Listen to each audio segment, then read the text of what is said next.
दोस्तों अगर आप हिंदू धर्म से हो तो देखो, अगर आपने कभी भी दाह संस्कार में गए होंगे, जैसे कोई मृत्यु हो गई है किसी की और उसका दाह संस्कार हो रहा है, तो आप अगर वहाँ पर गए हो तो आपने देखा होगा जैसे चिता होती है, जो लाश होती है उसको आग दिया जाता है, दाह संस्कार किया जाता है, तो वहाँ पर सिर होता है, उसके सिर के ऊपर जो कपाल होता है उसमें 3 बार डंडा मारा जाता है और उसको फोड़ दिया जाता है। तो ऐसा क्यों फोड़ा जाता है? ऐसी क्या रीति रिवाज हैं जो हिंदू धर्म में ऐसा करने के लिए मजबूर करती हैं, या तो कह सकते हैं, या फिर कह सकते हैं कि ऐसी क्या चीज़ें हैं जो यहाँ पर जो कपाल होता है, सर होता है, उसके ऊपर डंडे मार के उसको फोड़ा जाता है। तो चलो आज की इस वीडियो में पूरा विस्तार से जानेंगे कि ऐसा क्यों करते हैं। आपने अपने जीवन में कई बार अंतिम संस्कार होते हुए देखा होगा और इस दौरान ये भी देखा होगा कि जलती हुई जो चिता होती है, लाश होती है, उसके सर को डंडे से फोड़ देते हैं। लेकिन कितने लोगों को ये पता नहीं होगा कि आखिरकार ऐसा करते क्यों हैं, ऐसा क्यों करते आ रहे हैं। तो चलिए जानते हैं आज हम इस वीडियो में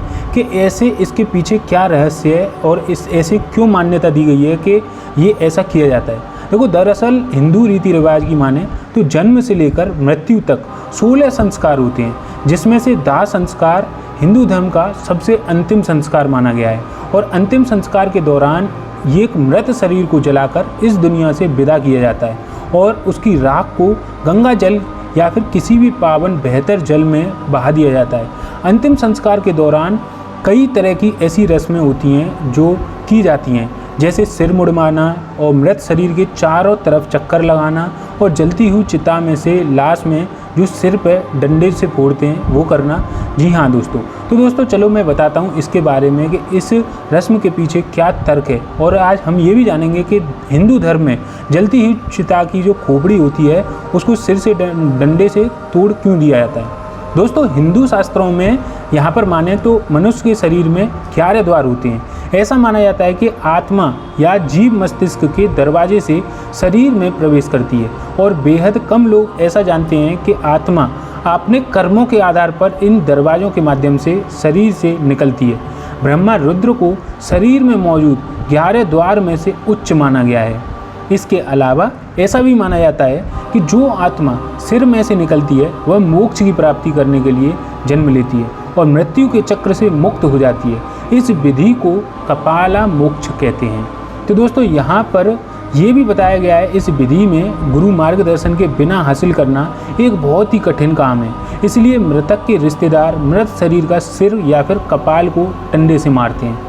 हिंदू रीति रिवाज के अंदर इस तरह की भी रस्म मानी जाती है कि एक बार जब चिता जल जाती है तो यहाँ पर जो मुग्धाग्नि देता है, यानी कि दाह संस्कार जो करता है, चिता को आग जो देता है, बांस के डंडे से मृत शरीर की खोपड़ी में 3 बार मारता है, क्योंकि एक बार में वो आसानी से नहीं टूटती, इसीलिए 3 बार मारते हैं। परंतु जब वो खोपड़ी या फिर कपाल 3 बार डंडा मारकर तोड़ते हैं तो गर्मी की वजह से आसानी से टूट जाती है।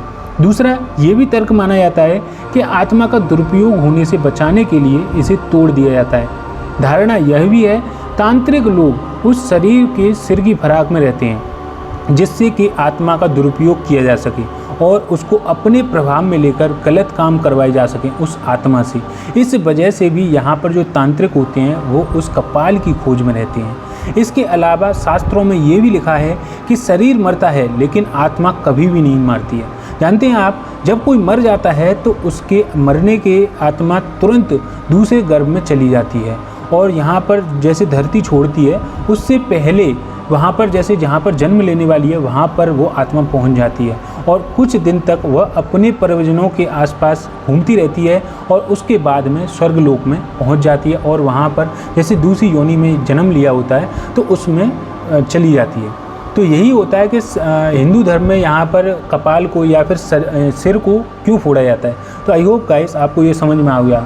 अगर आपको ये इन्फॉर्मेशन पहले से पता थी तो कमेंट करके बताना, और अगर आपको लगता है कि नहीं भाई ये मान्यता नहीं है, कोई और मान्यता है, तो आप कमेंट में ज़रूर से बताना। कमेंट बॉक्स खुला हुआ है। और अगर हाँ आप चैनल पर नए हो तो चैनल को सब्सक्राइब कर लेना। इसी प्रकार के अपने सनातन धर्म के बारे में सारी यहाँ पर इन्फॉर्मेशन आपको मिलेगी।